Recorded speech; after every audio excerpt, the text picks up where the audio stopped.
borders.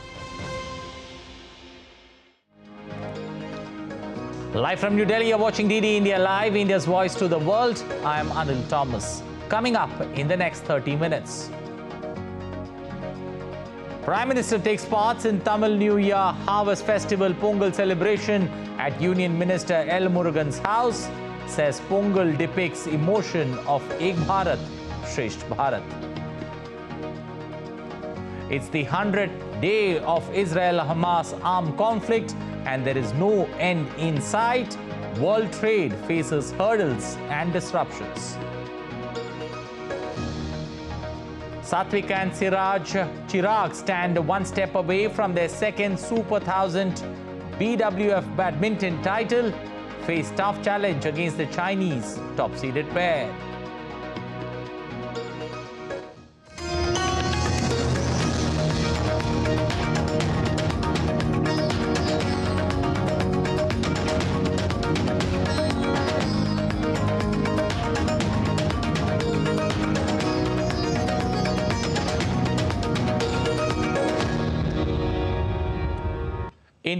India's Prime Minister Narendra Modi attended the Pongal celebrations in the national capital in New Delhi.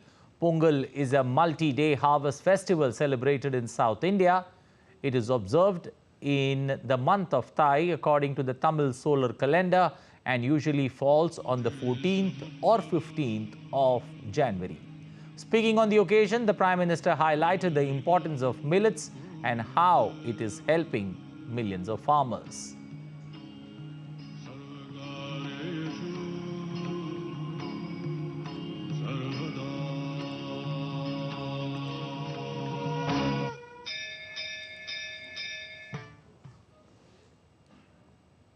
हमारे बहुत सारे नौजवान millets Shri अन्न को लेकर नए स्टार्टअप शुरू कर रहे हैं और ये स्टार्टअप्स आज बहुत पॉपुलर हो रहे हैं।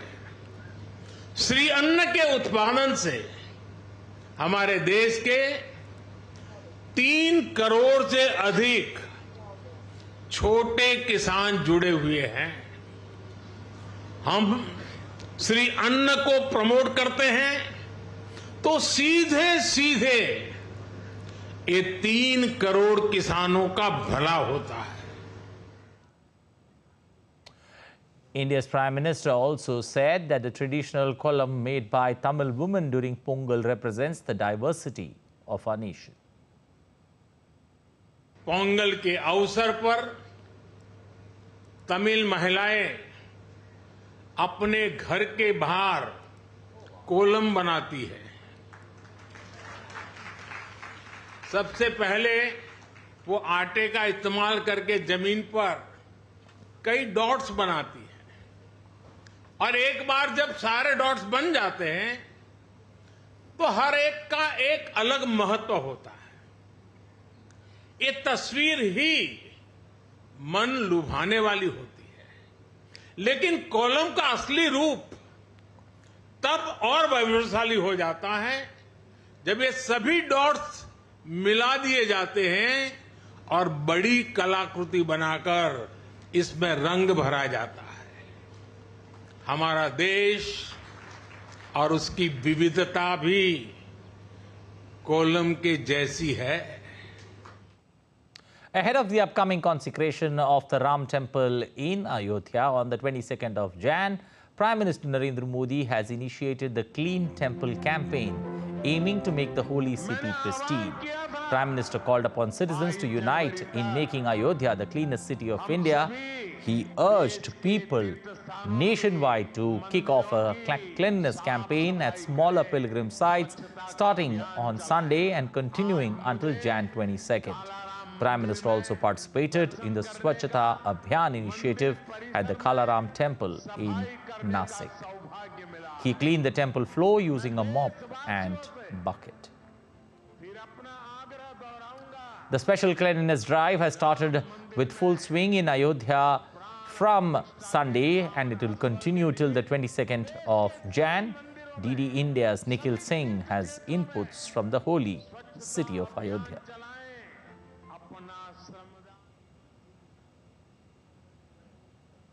After the appeal from Prime Minister Narendra Modi to keep the temples and the pilgrimages clean, a special drive in Ayodhya city has also started. And you can see that this road leads to the famous Hanumangadi temple, and this road has been cleaned is being cleaned every half an hour, and this cleanliness work has started in the early wee hours, you can say around 4 o'clock in the morning. The cleanliness workers started their job as early as 4 o'clock in this morning, and every nook and corner of the holy city is being made to glitter. The best part is that the people of the holy city are taking this initiative one step forward and are not only actively participating in the drive, but they are also making the devotees aware of this cleanliness campaign. The saints and pujaris, on the other hand, are making special efforts to keep their temples clean after the urge from PM Modi to make Ayodhya the cleanest pilgrimage. And one more important thing is that this is the behavioral change, the change in the behavior which we can see that people are adopting, that not to loiter around, not to make the things dirty, and to take this cleanliness drive one step forward. With cameraman Yogesh Tiwari, this is Nikhil Singh reporting from Ayodhya for DD India. Chief Minister of the Indian state of Uttar Pradesh, Yogi Adityanath, participated in the cleanliness drive in Ayodhya as part of the cleanliness drive ahead of the consecration ceremony of the Lord Ram temple. The Chief Minister also flagged off municipal corporation trucks in the holy city.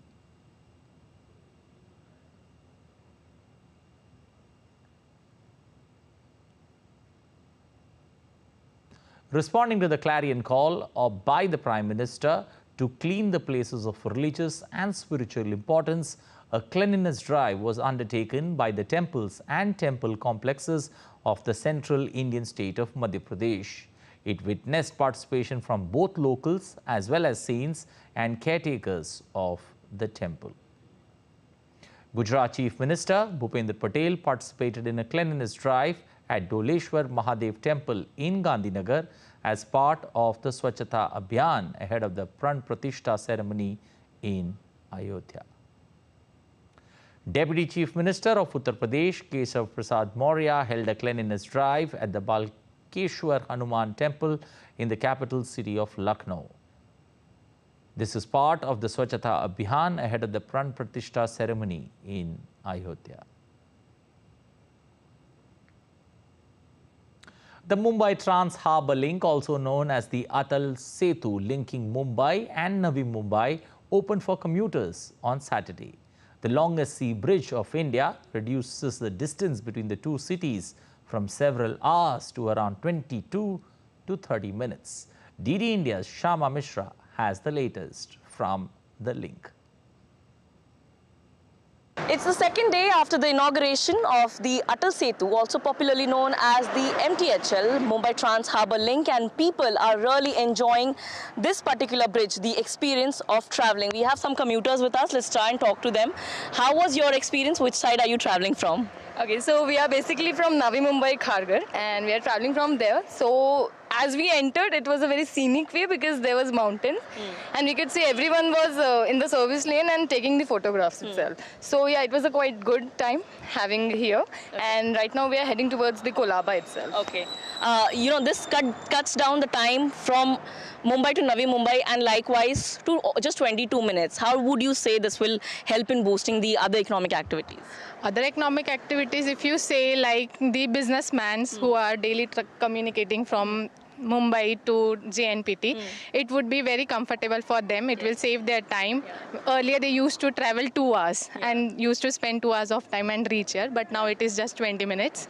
So I think it would be beneficial for them. And even if you see the trucks and all traffic will be diverted this side, so maybe it would be comfortable for the transport for them also. Correct. Less petrol would be consumed for that. Yeah. So correct, you know, the traffic would be soon getting diverted, and this will also help in ease of congestion in the other roads as well. So we understand that more than 8,000 vehicles have already traveled in the 12 hours on the first day, and we'll understand how many more vehicles have traveled on the second day.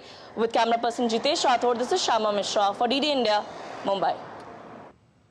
India's External Affairs Minister Dr. S. Jaishankar will visit Iran on the 14th and 15th of Jan as part of an ongoing high-level exchange between the two sides. Jaishankar will meet Foreign Minister of Iran, Dr. Hussein Amir Abdullahian, and hold discussions on bilateral, regional, along with global issues. Political cooperation, connectivity initiatives, and strong people-to-people ties will constitute important aspects of the agenda. Israel marked 100 days since the Hamas deadly October 7th attack on Sunday. Israeli Prime Minister Benjamin Netanyahu said Israel won't stop fighting until victory in Gaza. Hamas rampaged through communities in southern Israel in October last year, during which Israel says 1,200 people were killed and 240 people were taken hostages. Israel on Sunday marked 100 days since the Hamas's deadly October 7 attack. Israel has vowed to press ahead with its ground operations to combat Hamas as the conflict approaches the 100-day mark. Israel Prime Minister Benjamin Netanyahu said that ICJ won't stop Israel fighting until victory in Gaza. We today mark 100 days of war, 100 days since the terrible days on which our citizens were slaughtered and kidnapped. We are continuing to the war to its conclusion, to total victory, until we have achieved all our objectives. The elimination of Hamas, the return of all our hostages, and the guarantee that Gaza will never again pose a threat to Israel. Thousands of Israelis took to the streets of Tel Aviv on Saturday, demanding the government to work on the safe return of the remaining hostages. It's not 100 days. It's a long time for young people, old people, ill people to be there in jail under the ground. It's not normal. And we are calling everybody who can do something to bring them back. On the international side, French President Emmanuel Macron called on negotiations for the release of hostages taken by Hamas on October 7. In a video message, Macron said that France does not abandon its children, referring to the French citizens still in captivity. Cela fait 100 jours aujourd'hui, 100 jours. It's been 100 days today, 100 days. France does not abandon its children. This is why negotiations for their release must be resumed again and again. Never give in, never give up, because we do not and will not accept any sacrifice. So we are going to do everything, and you can count on me to bring them all home with you. Israel is planning a huge addition to its defense budget as part of a build-up designed to cover its needs for years to come. Prime Minister Benjamin Netanyahu said that Israel is aiming to become independent in military manufacturing sector. I instructed that in 8 weeks, a special committee that we will create with the involvement of people from the Defense Ministry and the Foreign Ministry and some others who will join in, will also give us their plan as to the huge additional for the coming years in order to create that independence in force build-up and in other things that are necessary to ensure our security in the coming years. Meanwhile, Israel has accused Hamas on Saturday of planning to attack its embassy in Sweden. According to Israel, the attack is part of an expansion plan by Hamas in Europe. The continuous airstrikes launched by the United States and Britain on Houthi-controlled areas in Yemen from Friday to Saturday. The strikes came in response to the Houthis' recent attacks in the Red Sea. Local media reports say that the US-led coalition conducted another airstrike targeting a key Houthi-controlled naval base near the Red Sea port city of Aoda on Saturday evening. Amid escalated security crisis in the South American country of Ecuador, nearly 40 prison staff have been freed on Saturday evening. The hostages include guards and administrative staffers who were held by armed inmates. The release was praised by President Daniel Noboa, who plans to investigate those responsible for the hostage-taking. The security crisis in Ecuador has escalated with incidents like armed confrontations and kidnapping of police officers. In its first missile launch of the year, North Korea fired an unidentified ballistic missile towards the East Sea on Sunday, according to the South Korean military. The Joint Chiefs of Staff confirmed it had learned about the launch, but they did not elaborate much on the matter. Following the ballistic missile launch, the Prime Minister's Office of Japan called it an emergency alert and stated that more details are awaited on the same. Still to come on this edition of DD India Live. India donates vehicles to Uganda ahead of the NAM summit. Railways modifies train schedules for Ayodhya ahead of the Ram Temple consecration. And Virat returns to the indoor dressing room as India look to wrap up the T20 series against Afghanistan.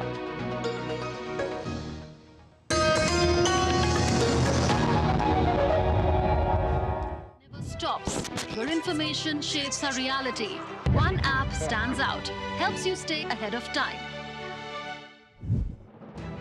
Introducing the DD India app, your gateway to a world of news right at your fingertips. Your most trusted source of news goes global, goes digital. Explore a world of options, top stories, live updates, in-depth analysis, and more. Stay informed wherever you are. Real-time alerts keep you ahead of the curve always. The DD India app, connecting you to the world one story at a time. Download now and explore the world of knowledge, insights, and authentic information.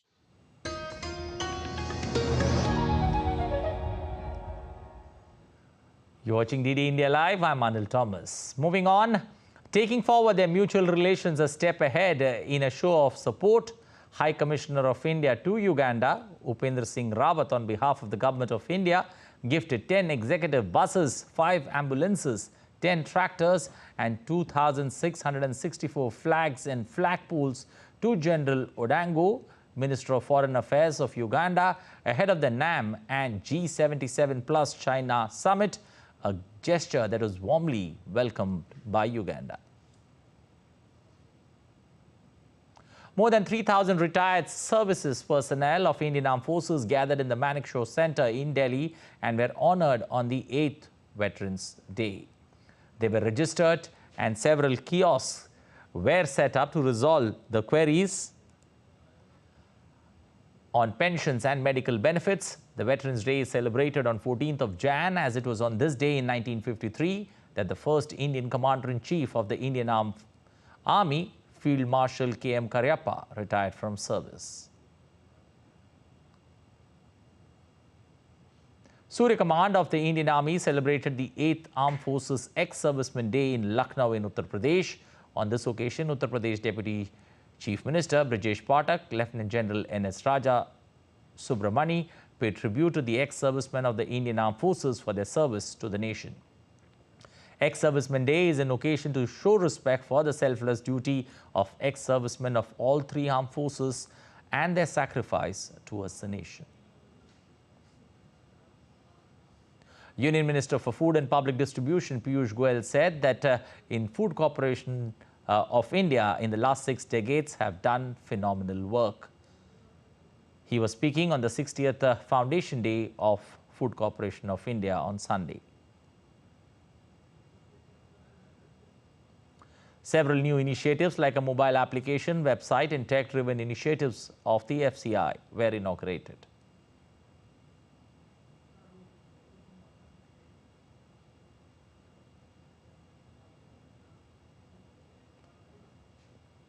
Now for some special stories from Ayodhya.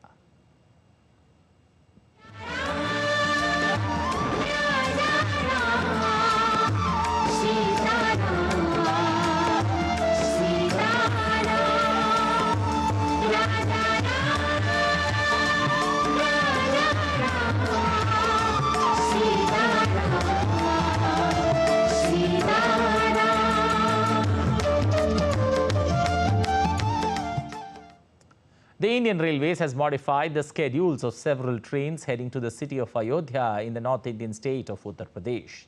Seeing to the growing demand from devotees eager to visit the temple town ahead of the consecration ceremony of Ram Lalla idol at the Grand Ram Temple on January 2nd. India's Minister of State for Railways, Darshana Jardosh, shared a list of trains along with their schedules. Here's the complete list of trains that are heading to Ayodhya. The final stage of constructing the ground floor of the Ram Temple in Ayodhya is underway, featuring exquisite inlay work using Makrana and colored marbles. Makrana marble, renowned for its quality and heat insulation properties, emerge as the ideal choice for temple construction. Tapas Bhattacharya engaged with the dedicated workers who tirelessly devoted the past year to bring this project to fruition. Construction is going in full swing at the Ram Temple in Ayodhya, and to talk about that, I have with me some of the people who are working closely with this project. I have with me Mr. Rohit Bhatia, who is with the Rana Marbles and doing the major work inside the Ram Mandir. Sir, tell us what is your exact work that you are doing inside the Mandir premise? We are doing all the flooring work inside. We are fixing the world's most finest marble. We are doing all the flooring and pedestal works over there. Why is this kind of, marble is so important? It is one of the finest marbles in the world. So, well, of course, this is Ram Mandir, so it has to be the best. What are the major speciality of this particular marble? It is a natural mineral.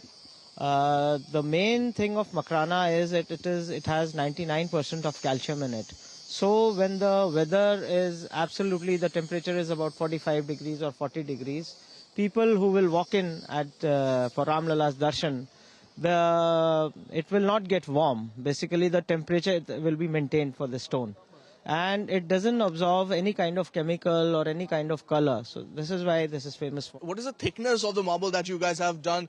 It might crack, what is the whole idea? Well, it is expected about 70,000 to 1 lakh people footfall every day. And for that, we have kept about 35 mm thickness of the marble.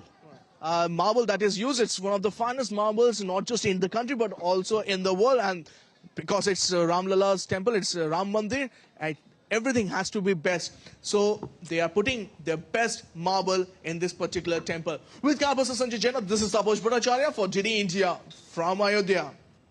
With only 8 days left for the grand consecration ceremony of Lord Ram in Ayodhya, the famous K.S. Saket Postgraduate College of the Pilgrim City made a feat by lighting 14 lakh earthen lamps around the Lord Ram's portrait prepared by mosaic artist Anil Kumar in the college premises.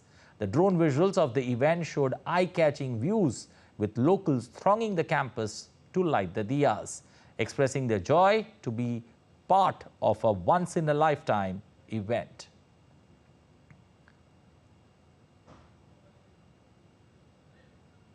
As the holy city of Ayodhya gears up to welcome Lord Ram in the Grand Ram Temple, an Amrit Mahotsav event was organized at the Badi Chhwani. The event witnessed a sea of masses despite the biting cold. The eventful light show depicted characters and stories from the life of Lord Ram and Goddess Sita as narrated in the Ramayana.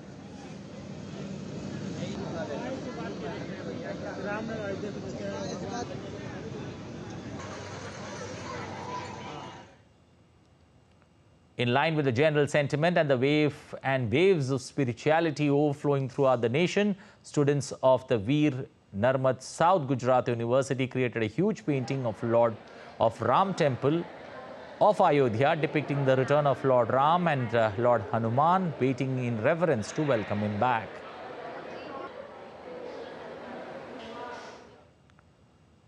On to cricket, Rohit Sharma-led Indian cricket team will face Afghanistan for the second T20 match in the central Indian city of Indore on Sunday. India will be eyeing to seal the series with another victory in Rohit Sharma's captaincy, as the veteran will play his 150th T20 international match on Sunday. He'll be the first player to achieve the milestone on Sunday. Afghanistan, on the other side, will leave no stone unturned to level the series in Sunday's encounter, It will be the first time that Virat Kohli will be playing a T20 international after missing the first match due to personal reasons. Indian shuttlers Satwik-Chirag, Ranki Reddy and Chirag Shetty will take on the Chinese top-seed pair of Wang and Liang in the final of the Malaysia Open Super 1000 tournament in a short while. They defeated the South Korean pair of Kang Min Hook and Seo Swang Jae in straight games in the semi-finals on Sunday. The Indian duo duelled it out against the South Koreans in two intense games, winning 21-18, 22-20 to book their place in the final. Heartbreak for Eves in hockey as India lost 0-1 to the United States of America in their opening Group B match of the FIH Olympic qualifier in Ranchi on Saturday. Abigail Tamer scored the only goal of the game in the first quarter, and then the United States defended the lead superbly as India were toothless in attack and couldn't find the equalizer. In the absence of injured Vandana Kataria, the Indians really missed that link player in attack, and that showed right off from the start as India never really settled into any good combinations in attack. India now face two must-win games against New Zealand and Italy. In football, Barcelona has set up a dream Spanish Super Cup final clash with Real Madrid on Sunday. The El Clasico in Saudi Arabia will be hard fought with no dearth of action in the showpiece clash.